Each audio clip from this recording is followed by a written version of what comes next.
Well, we've got a very nice piece of Aynsley Pembroke bone china made in England, probably during the last quarter of the 20th century but the design is very much earlier than that. This is the 18th century reproduced shape that was made by the factory for enthusiasts, and it's a beautiful little thing. But what really makes this teapot outstanding is the condition of it.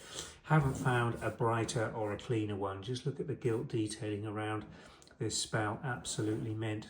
Lovely line detailing in gold all around the outer edge of this teapot and around the base. Double large panelled Pembroke design with the blue bird both front and rear, so it's really nicely decorated.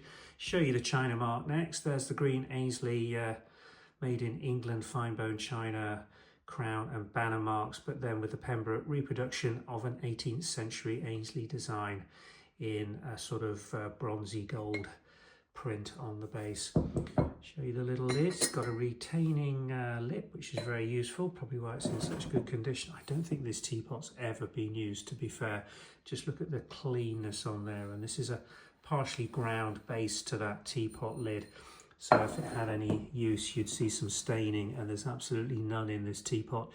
Nothing even looking down the spout. It's pristine. It is as it came out of the factory. I'm sure it's just been loved and displayed for its entire life.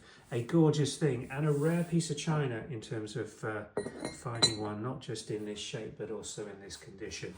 Going to be available from the Vintage and Antiques website. All the measurements, pricing and further information you may require to make your decision is on our website, and we'll pop a description link below in the YouTube description. Thanks for watching.